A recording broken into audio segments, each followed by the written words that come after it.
Good morning, everyone, or good afternoon, depending on where you are across the country today. I'm Jane McDonald, and I'll be moderating today's discussion for this really interesting conversation on behalf of the Transition Accelerator about a really dynamic and fast-moving part of Canada's energy landscape right now, the rapid growth of AI data centers.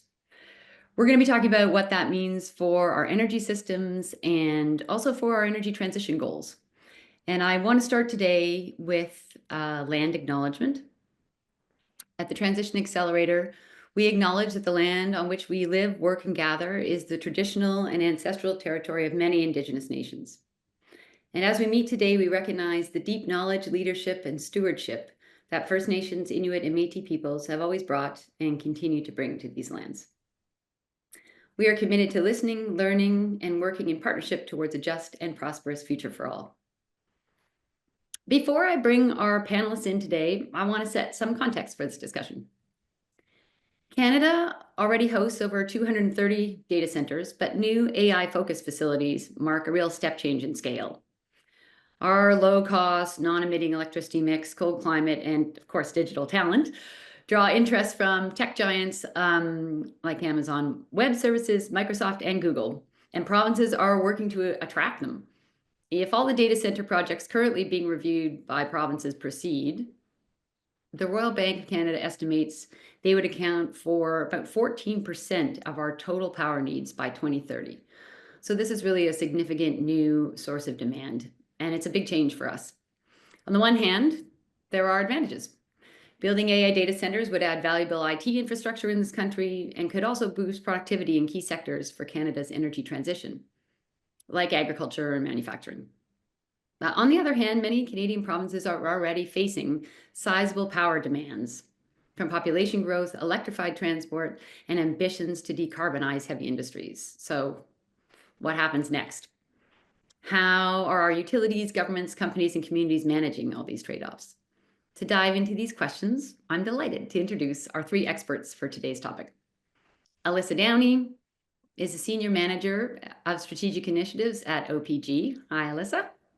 Good morning, everyone.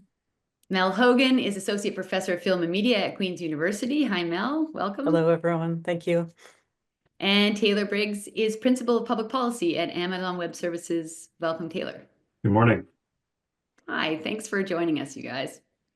I think it might be useful to start by just kind of laying out what is actually happening right now in this country. This is a topic a lot of people hear about and talk about. It's in our media a lot, but maybe they're not involved in actually building these data centers or thinking about the kind of how to accommodate them into our current energy plans. So let's start with each of you briefly, maybe telling us a little bit about who you are, what you do, and what does it look like from the chair you're sitting in right now? What's happening in your world when it comes to AI data centers here in Canada? Taylor, why don't we kick it off with you? Maybe you can tell us, since you are involved in actually building these, what's driving Amazon's data center investments? How do you decide where to build, and why are you building so many in Canada right now? Yeah, thanks, Jane, and good morning, everyone. Thanks for the opportunity to be part of the discussion here. So, Jane, as you said, so I'm on the public policy team, and that with AWS, and I might, for just a quick moment, do a level set, because I think everyone should be familiar with Amazon, the other side of the business, but AWS is perhaps sometimes a little bit less known. So we are the cloud computing arm of Amazon, and so I said to Jane at the outset, I'm not a technologist, so I will do my very best to use plain language. But effectively, cloud is the delivery of IT services over the internet, and so we've been in Canada since 2010. But we opened our first data center in Montreal in 2016. And your scene setter is correct, Jamie. We're seeing sort of new demand and new growth, not just here in Canada, but globally. We've got another data center that we opened in Calgary in very late 2023, and so a lot of that demand is just driven by the way our customers and just how people are going about using technology. So for AWS. our cloud technology, our AI technology is supporting, small startups, all the way up to big enterprises like companies that many of us would be familiar with. Zoom is a customer of AWS's, and so we're interacting with AWS right now through this call, and also people will be really familiar with some big Canadian companies like Sun Life, Globe and Mail, Air Canada, and so there's kind of a digital shift going on, and obviously with sort of the explosion of generative AI in the last few years, that's leading to a lot of the demand that we're seeing today, and so we're building here in Canada. We've got plans. I think it's roughly about $24.7 billion of data center investment. That's not just capital, that's capital and operating over the next 12 years or so. And so there is a lot of growth on the horizon. The energy policy and the energy discussion goes right alongside that. And so really looking forward to the discussion here today. I could elaborate, Jane, but that's sort of just a 3,000 or 30,000 foot level set sort of what we're seeing today. That's great. Thanks, Taylor. Alyssa, I'll pass it to you. You work at OPG, which is responsible for meeting about half of Ontario's energy needs. So how are you and other utilities currently planning for the new demand growth expected from these AI data centers?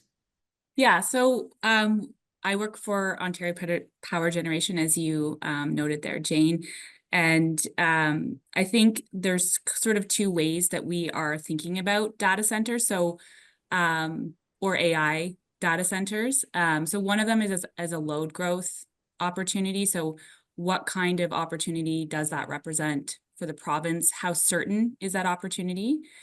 Because there is likely some of that load growth is not going to materialize. There's data center companies that are looking for power as quickly as they can, wherever they can. And the longer term outlook is less certain. So definitely our system operator thinks about load growth in terms of certainty. And so OPG tries to understand how that certainty then feeds how much capacity is needed over the long term in our system. We also think about it relative to other load growth opportunities, which we have been talking about as a sector for a really long time. The energy transition, electrification, those are also going to put major demands on our electricity systems. And how does this new sort of unprecedented growth compare to that? So we're trying to understand, are there trade-offs? What does that look like? When you think about siting a data center in the province, how does that compare to your traditional sort of large manufacturing facility that might create a lot more jobs? And how might the province think about that? And then the other aspect of data centers and AI is how are we as a company going to transform as a result of artificial intelligence? Because I think the reality is it's here to stay, whether we like it or not, and how we evolve and use that technology. There's a lot of discussion around that at the leadership table. And it's, I think, across businesses and industry, it's something that we're all sort of trying to tackle at the same time. It's growing really quickly. So those would be kind of the two aspects of it that I think we've been talking about at OPG. That's super interesting. And I want to come back to some of those issues that you raised. But first, let's go to Mel, just so she can kind of introduce herself to everybody here. Mel, I think, Alyssa touched on something interesting, which is how decisions, obviously about how the whole piece of our energy mix will move forward, and they're complex and they involve economic, environmental, social factors. And Alyssa mentioned something about kind of jobs and everything and how that this is all going to affect needs. And I did read a recent research piece by RBC saying data centers rank higher in GDP impact compared to, say, manufacturing or transport, but contribute fewer jobs compared to those industries.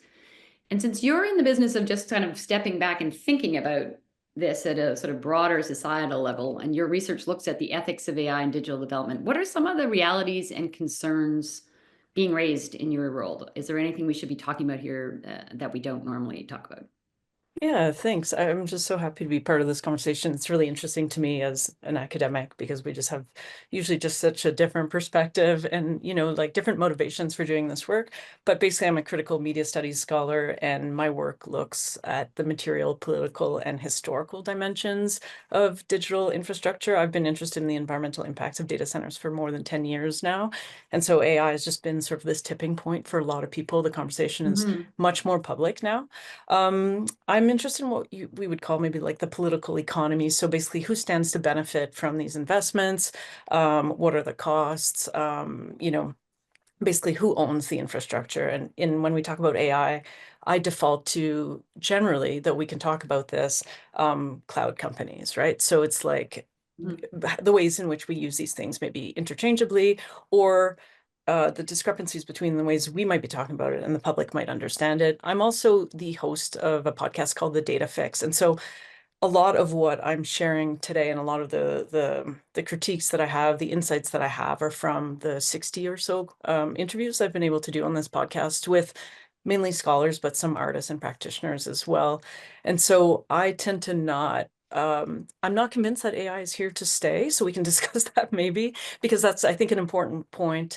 And in part, it's because of the way its business model is set up currently. And we've had a lot of other technologies hyped and then crash. And, so we can talk about sort of like what it promises versus what maybe it hasn't been able to really deliver, and like how important that is when we think of the scale of what we're literally powering.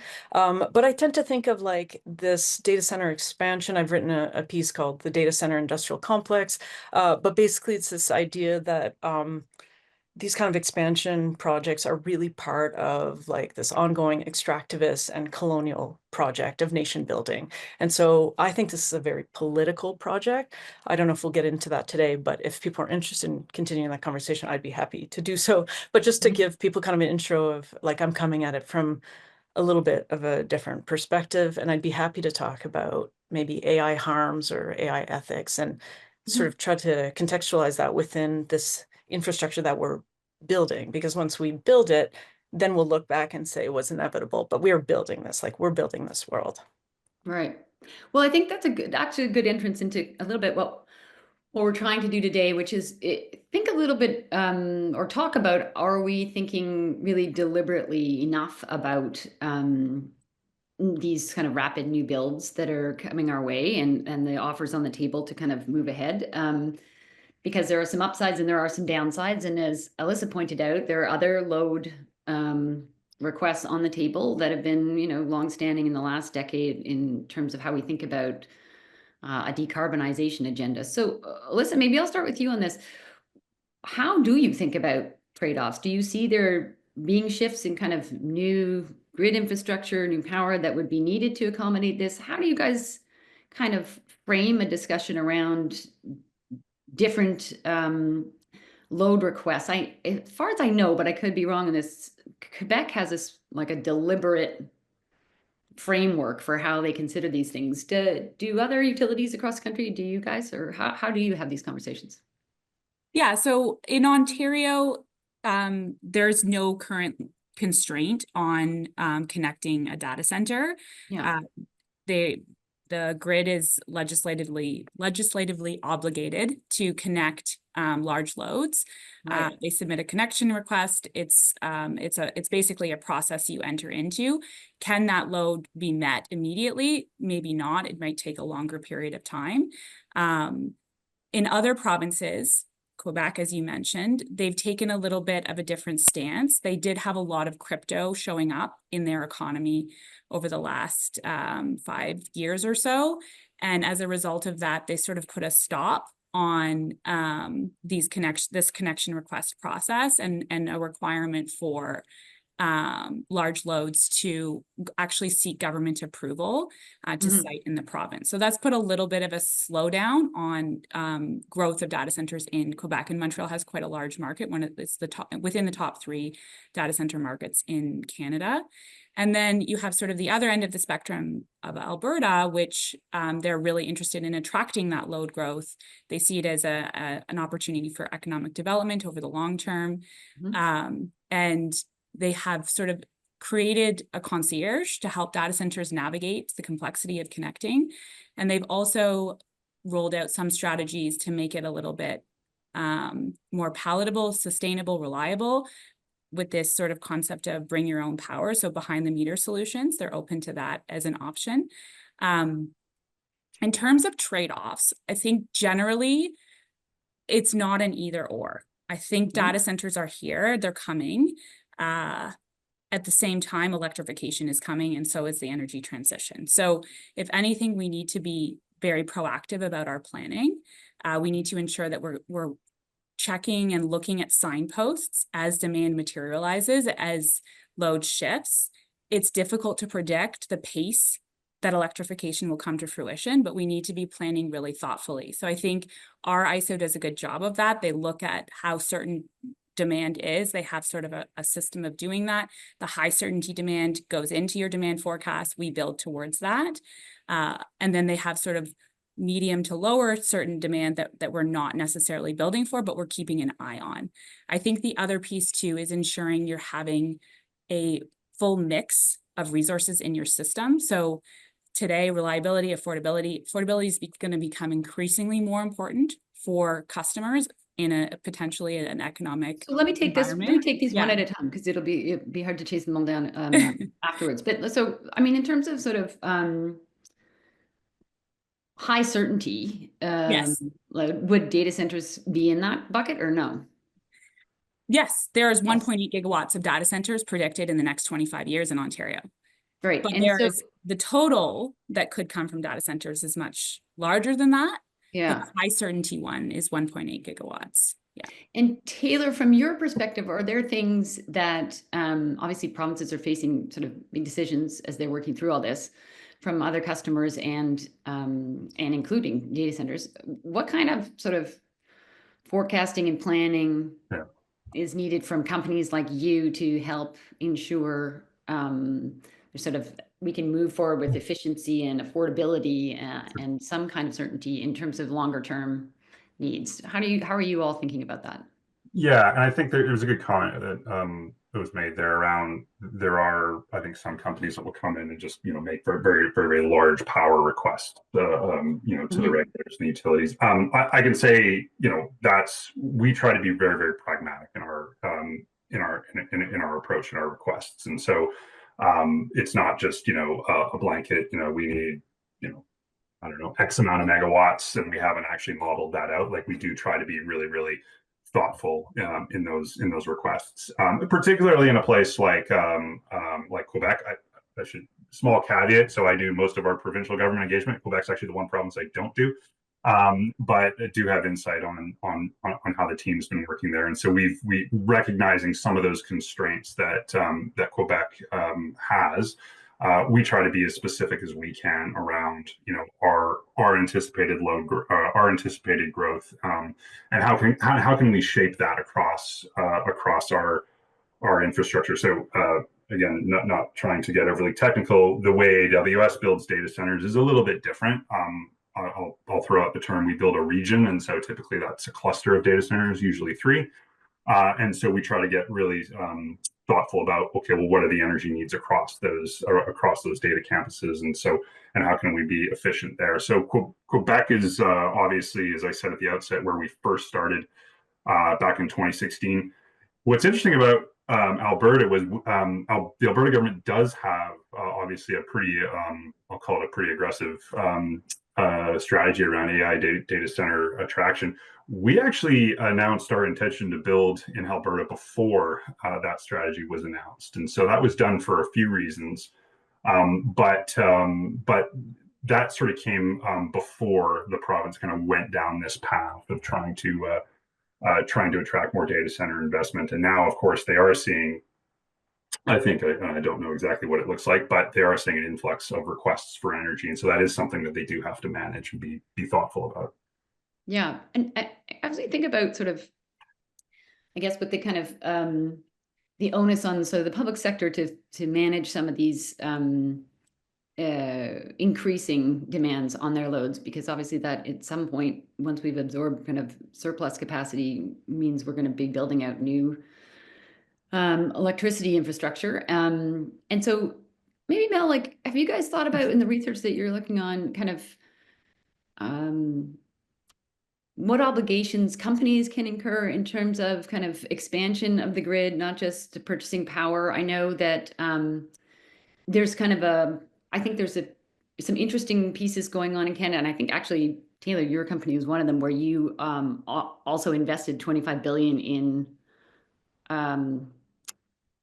Canadian data centers. But when you worked in Alberta, if I'm not wrong, you can correct me here, but there was some kind of dedicated compute capacity at the University of Alberta that you guys made in 2023 to kind of help them build kind of some bigger capacity there for the university itself to kind of move research forward in AI, which I thought was interesting.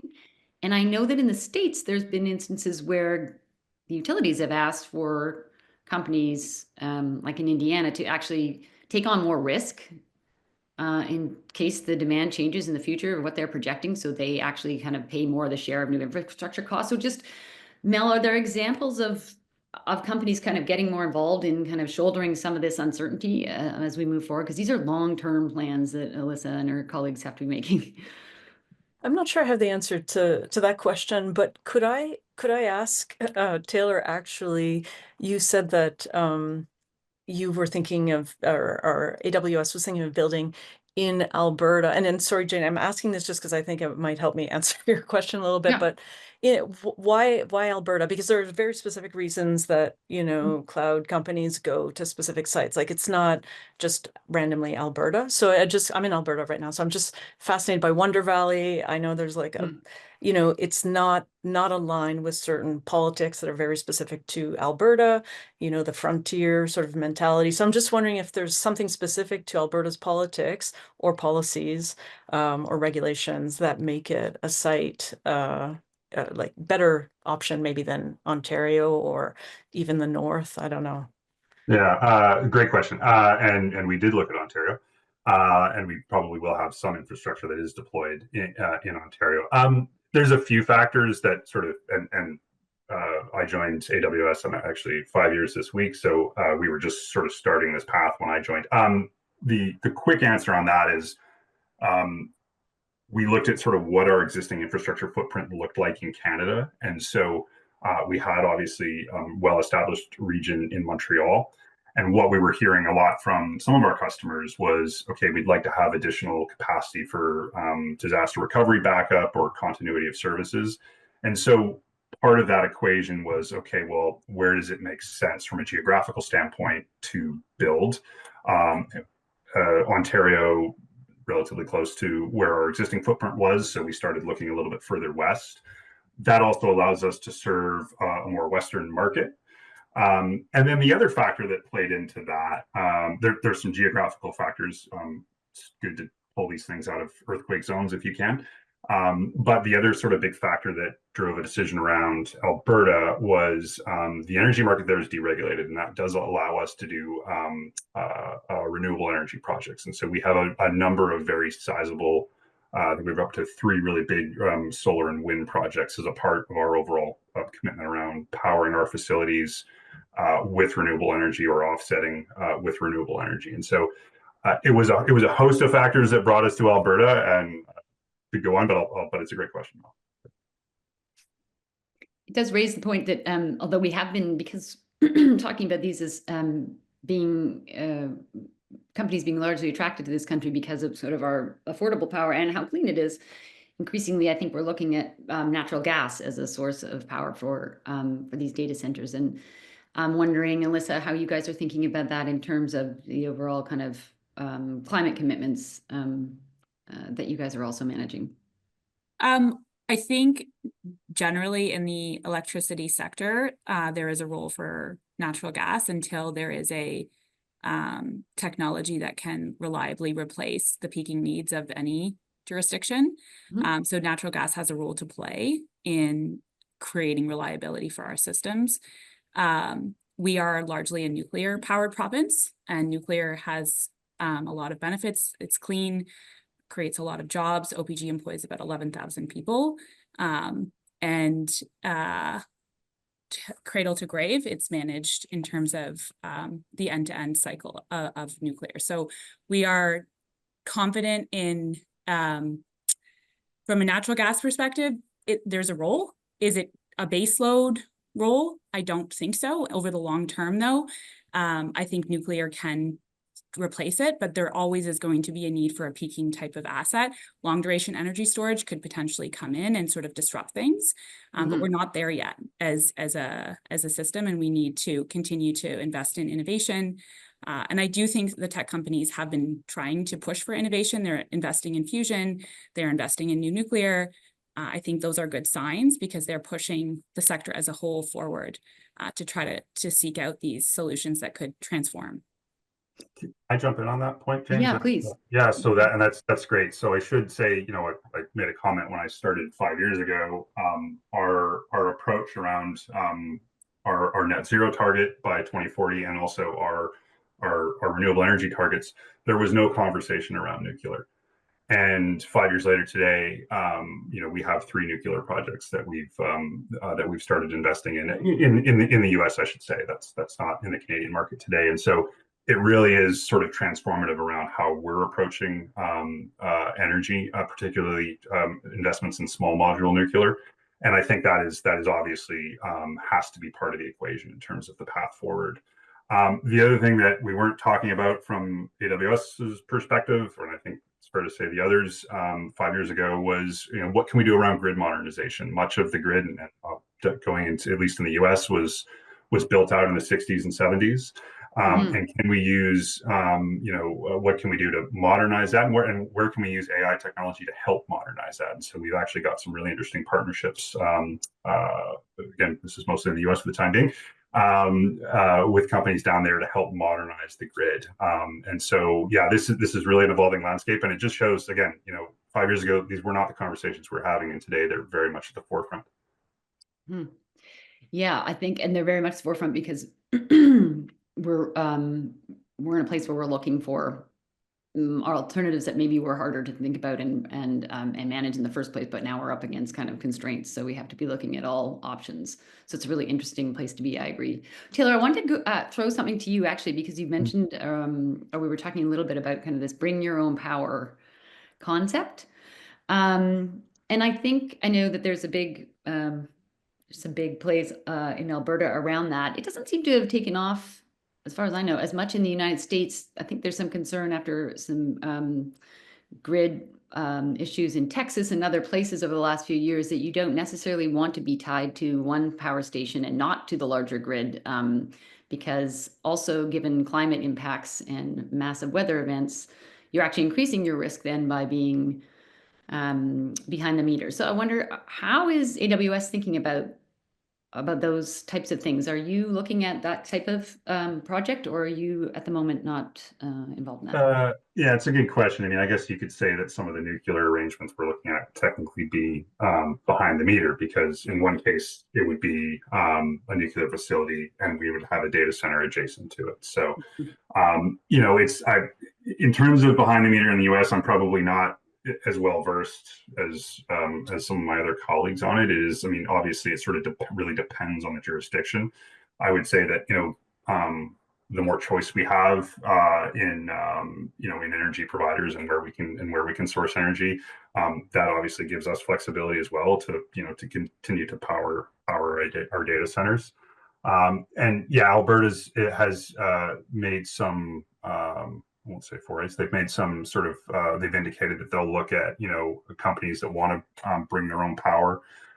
That's not something that we're currently doing in Alberta, but again, I can't tell you what things look like 5 years from now. I suppose we are bringing our own power in some regards because we have combined 935 megawatts of renewable energy projects in that province. So. Yeah, so it's a bit of a mix, and it really does depend on the jurisdiction, Jane. Yeah, that makes some sense. Mel, have you been noticing where these data centers are being located? Are there deliberate sort of efforts to locate them where there might be kind of community benefits? Are they normally just as close as can possibly be to the power itself? How does this get decided? Yeah, I think a lot of people have written about this, just that, usually it's where the company will get some kind of tax break. That's usually like a major pull. Proximity to water or proximity even to things like airports, just for the functioning. Usually I don't think there's much benefits to the communities they come in, though, some companies they will invest some funds into community sort of like events, and like they will try to build that up. But I think relative to the impacts, because I'm not sure if, someone here could respond to this, but I think in some sense, the demands by data centers, especially AI data centers, goes back to the grid.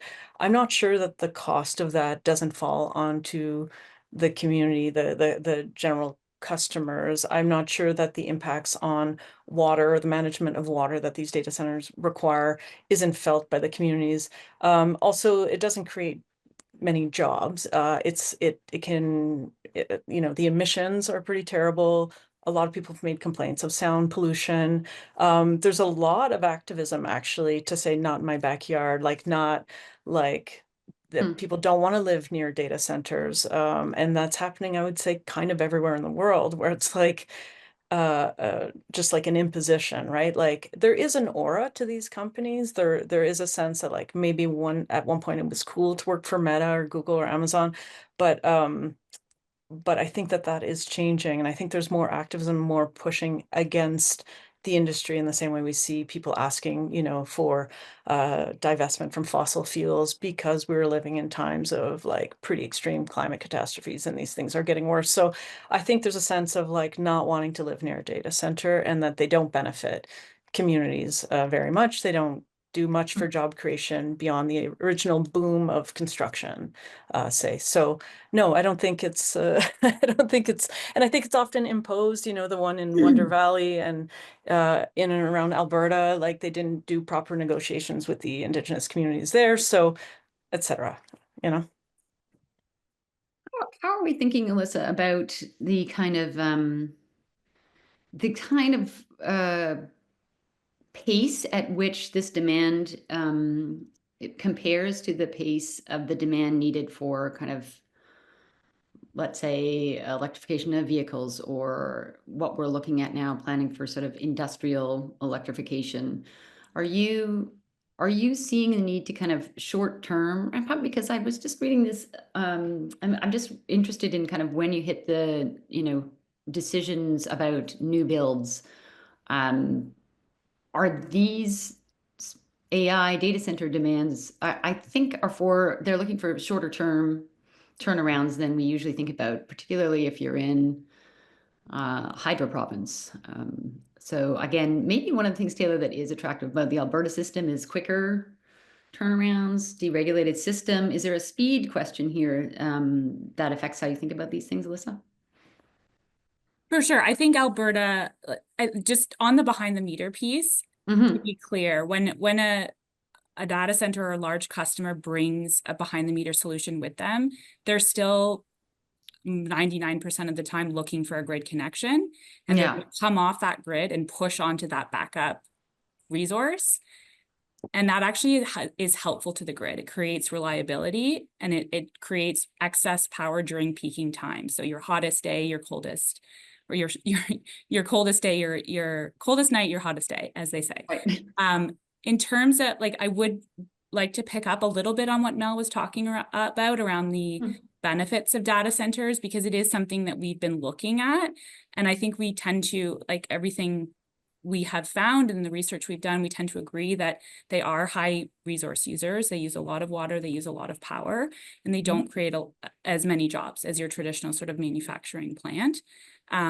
We've tried to, though, at the same time, understand what other benefits do they bring. And I think where we've landed is, from a data sovereignty perspective, and as our relationship with the United States has changed, we want to ensure that there is a certain base level amount of language learning models and training AI data centers in Canada, so that we can train Canadian AI on Canadian data, and that those models can live in Canada and benefit Canadians, both ratepayers and businesses. So things like healthcare, you can't revolutionize and support healthcare needs from an AI perspective unless that solution lives in Canada. So there is going to be a certain level of base need for those resources in Canada.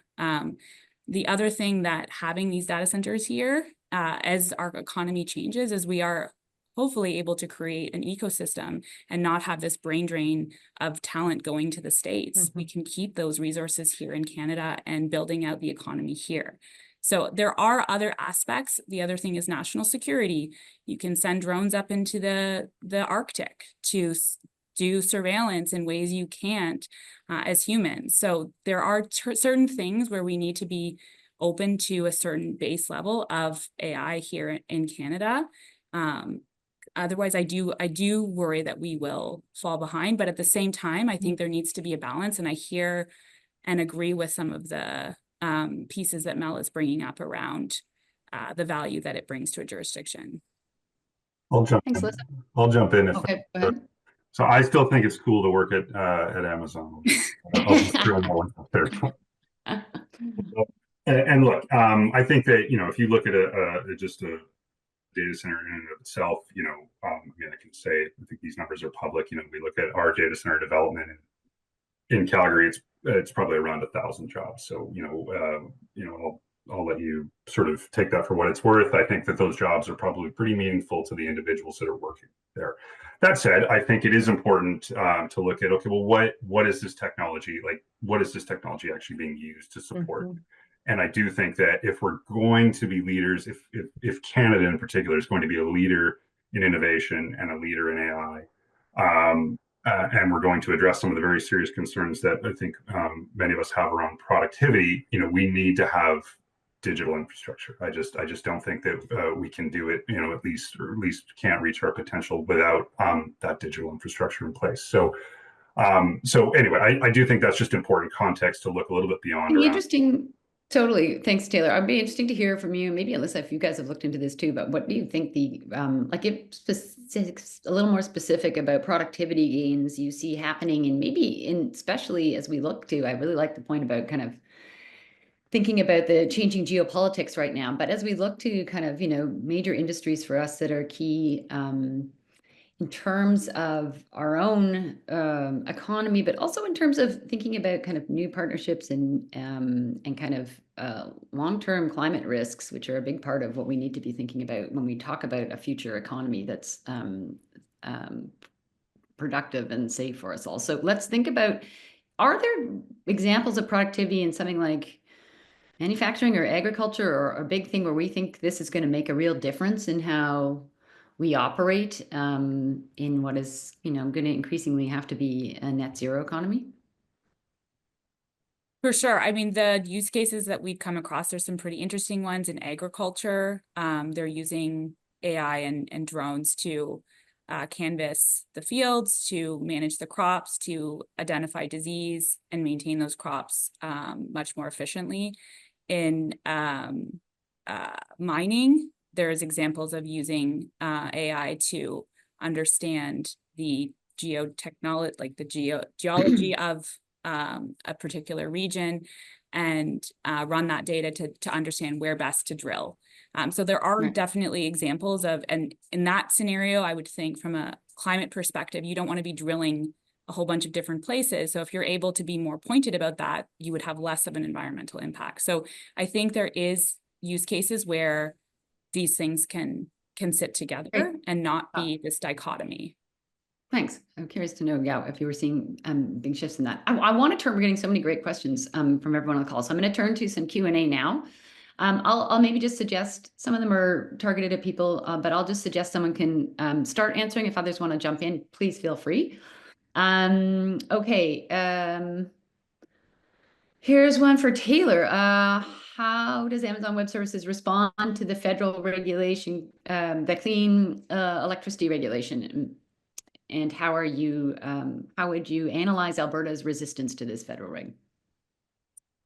Well, I'd have to probably look specifically around Alberta. Well, I've seen Alberta's response, but I think that for us, okay. So if I look at Quebec, our infrastructure there is 100% hydro electricity. And so, we have our own, we had a goal of powering all of our operations with renewables by 2030. It's a global goal.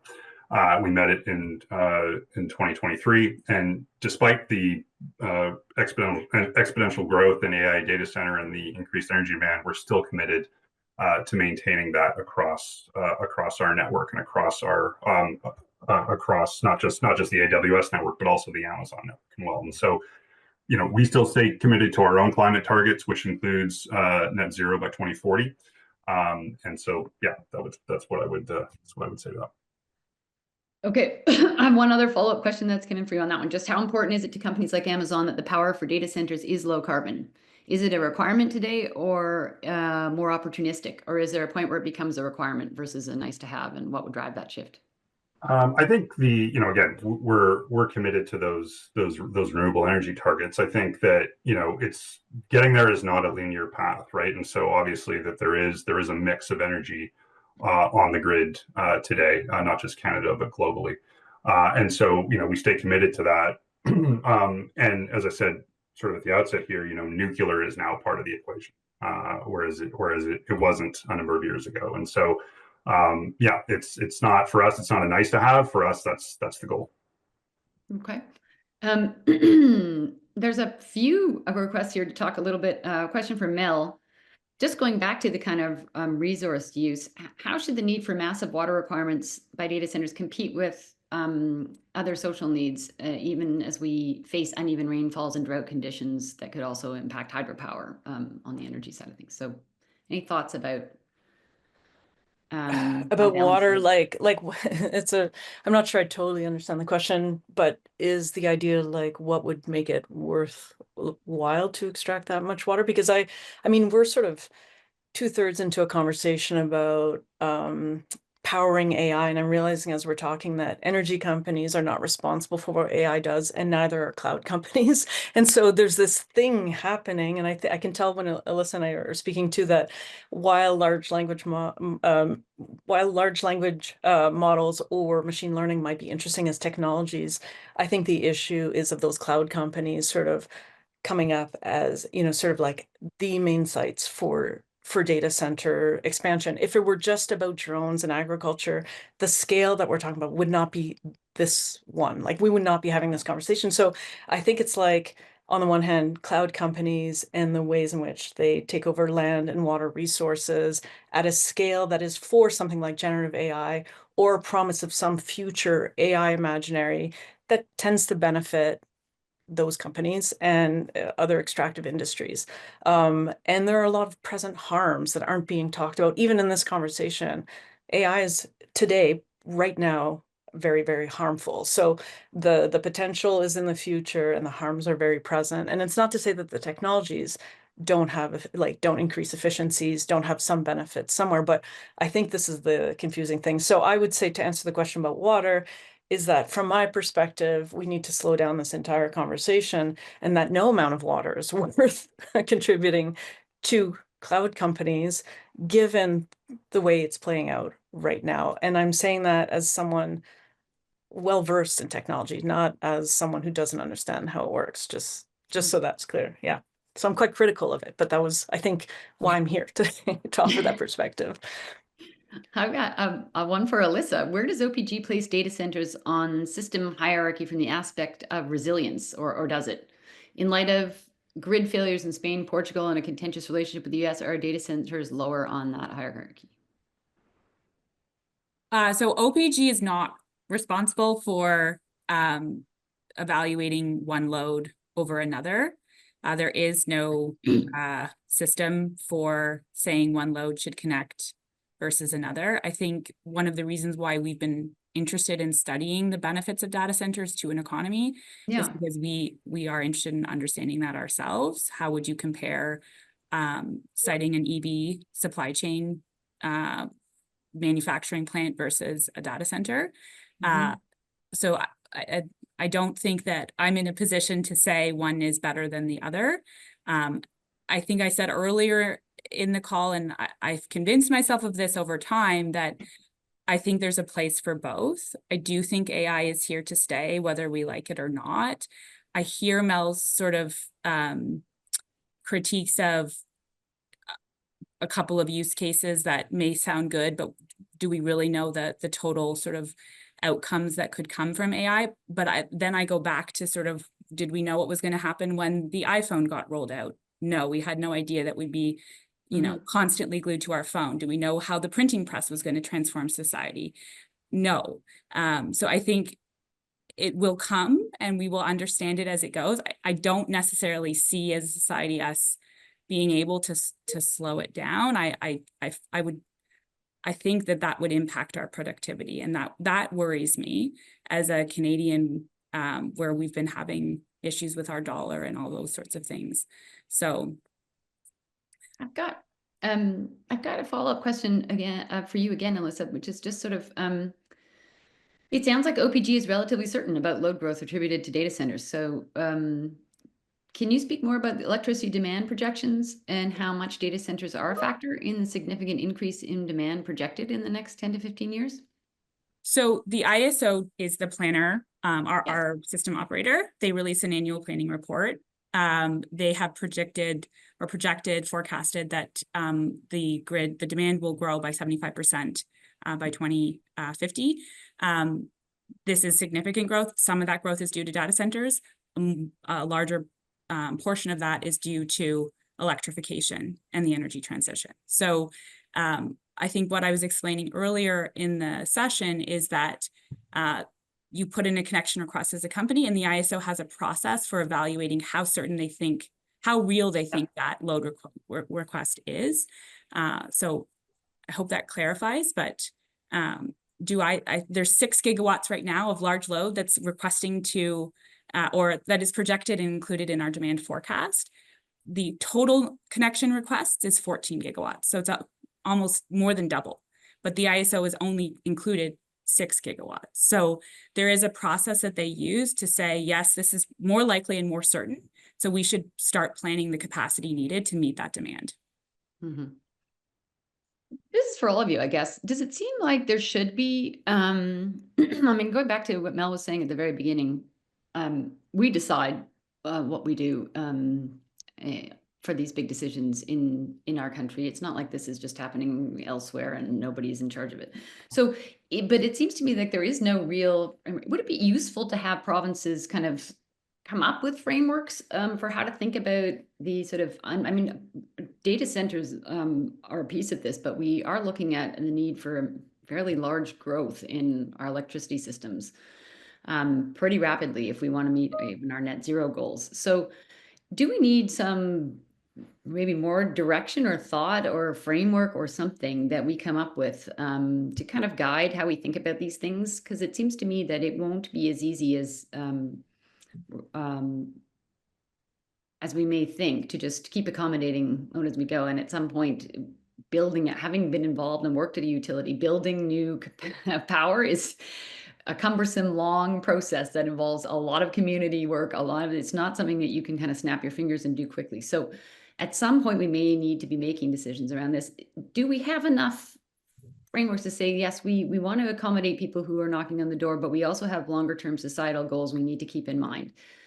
Do we feel like we've got enough of that right now? Could we use more guidance? Would it be helpful for companies who are looking to move forward with these data centers, even just to have some certainty around how are these things going to get decided? I'd love your thoughts.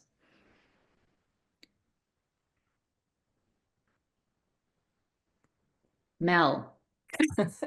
I don't know if this Pick will be one. a good answer to your question, but sometimes I think of all these, whether we're talking about sort of a failing economy, which is a serious consideration, or we're talking about the ways we're seeing democracy be eroded. We're seeing really massive political divides. We're seeing the rise of fascism, even in Canada, despite our election fending it off a little bit. And then we think that the solution to that is more technology. Let's just fix it with technology. And so from where I sit, I think that's not entirely, but quite misguided. I think that we have decided that technology equals progress, equals future. And again, I don't think we have much evidence to defend that at where we stand right now. So I would just yes, I think we should have a clear set of values that we work towards, and maybe technology is not going to fix everything. Melissa, Taylor, anything to say about sort of provinces' decision making around this that might be useful, or? Yeah, I mean, as I sort of said before, I mean, I think that there are really sizable productivity and economic gains that will come from digitization, and sort of the digital shift, and whether that's AI adoption or different technologies. I fall into the category of individuals that thinks that yes, this is going to be a net benefit. It doesn't mean that there won't be some challenges along the way and things that we do have to get right. We're talking about energy today, and I think that's important. I said at the outset, I mean, we try to be really thoughtful in the requests that we're making around energy. And we're also doing a lot, or as much as we can, to lower our own energy usage in our data centers, recognizing that, it's not just data centers that's driving demand, but EVs and just the digitalization. So I think companies need to be really, really thoughtful and lean into this. And so we're certainly trying to do that part at AWS, and we're one part of the equation, obviously. Mm-hmm. Mm-hmm. Melissa, any thoughts? I like the idea in concept. Yeah. I think the challenge with the energy sector is it's executed, like markets are set at the provincial level. Yeah. There has been a lot of pushback on things like carbon tax. And so pushing things on the economy, I don't know how palatable that would be to consumers.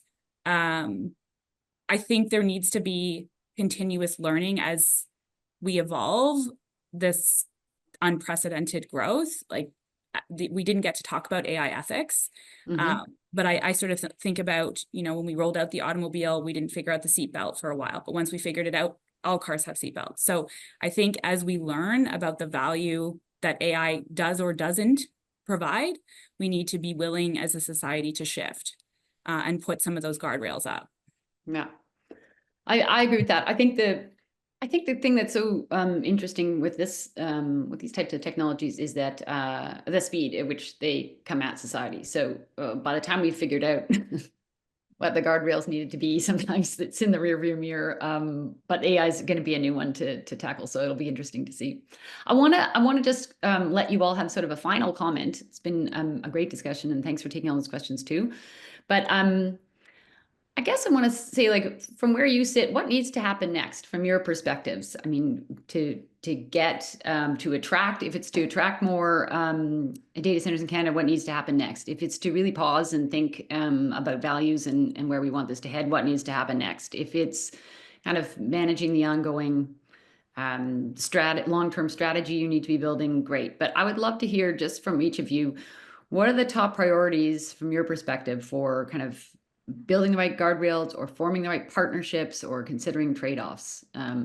Give us your kind of clothing thoughts on where you think this needs to go. Taylor, I'll throw it to you first on this one. Sure. And there's a lot there, but yeah, I'm optimistic about where we're going. I think that there are a number of industries in particular where AI adoption is going to make a really, really important impact.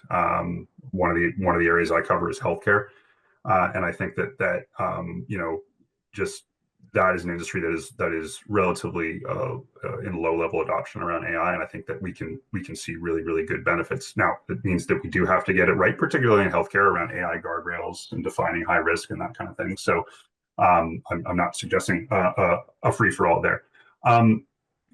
One of the things that I'm in the public policy group increasingly thinking about is, there's a lot of companies in Canada, particularly small and medium-sized companies, that are very low in AI adoption right now.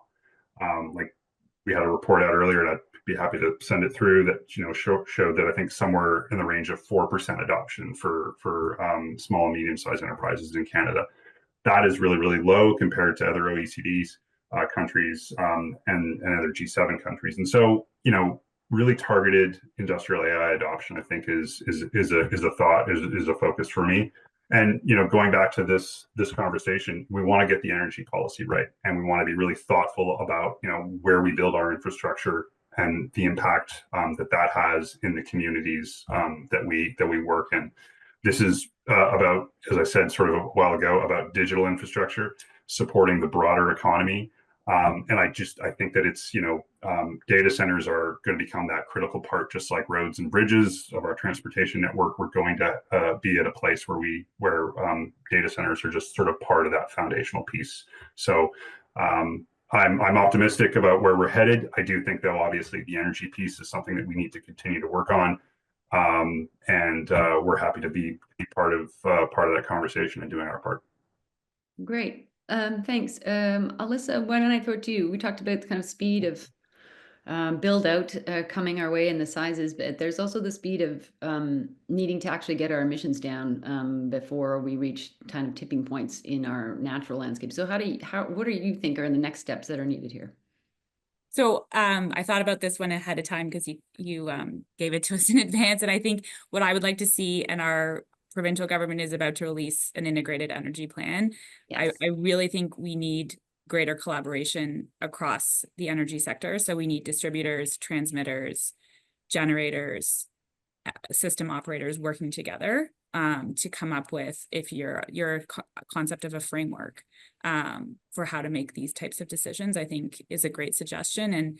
But I think it comes down to collaboration across the sector and defining what are those goals that we want to go after and how can we do it in a sustainable way and still provide reliable and affordable power. Yeah. I would echo that on the collaboration piece. I do think that's really key. Awesome. Mel. You sure you want to give me the final word on Well, this? yes, absolutely. I would I guess just simply say, like, from where I stand, we should disentangle sort of the technology that we think of when we define AI versus cloud companies. And I don't think we should be investing in cloud companies' conception of AI where it is scraping the contents of the internet as like mass plagiarism that is without consent and compensation from artists and authors. And the way that it's just been sort of done with no ethical guardrails, like just scraped everyone's data, and that, AI uses us as a sort of, continuous sort of like fuel for its own machine. So I think we don't need to invest in this. I think there's gonna be a lot of pushback. There's gonna be a lot of lawsuits pushing back against the way the data was gathered. On the other hand, if there are things that are using that technology, whether it's machine learning or like, supercomputers for climate modeling, I think we can invest in the infrastructure for that, and that we can do that on a smaller scale. I think what we need to cut loose right now in the way that it is imagined is these companies like OpenAI, Anthropic, and so on, because the promises in the future and the harms, which we haven't even mentioned, are very present, and they probably would lead to none of us really having the jobs that we have now, if any at all, just for starters. So I think that, like, it's about defining AI. It's about educating people around the hype and the marketing versus maybe some applications that are very specific and scientific and trained on in-house large language models, not scraping the internet. So maybe just nuancing is where I would go with this. Great. I mean, I think actually that's a great note to end on, because I think part of what we wanted to do here today was talk a little bit about kind of pushing through some of the hype and news stories and talk about kind of, okay, like, what are the trade-offs? What do we need to be thinking about? What are we actually doing right now in Canada, and how are we thinking about these things? And so all of your perspectives have been super useful to my mind, in just sort of laying out what's actually going on and how we are making these decisions right now. And some of the real kind of benefits. I liked the idea about data sovereignty that came up. So we touched on a lot of different pieces here. We could talk about it, I'm sure, for 4 more hours, but I really appreciate you all getting on with us today to try to dig into these questions a bit. It's a really complex space, and the more we have these conversations, I think the clearer it will be in terms of what we want to do as a country around this and how we move forward. So thank you for being a small part of that. And thanks to everybody who joined the call today. Fabulous questions that came through. Sorry we didn't get to all of them, but I really appreciate you all joining, and hope that you all have a great rest of the day. Thank you all. Thanks, Jane. Thanks so much. Thanks, everyone. Thank you.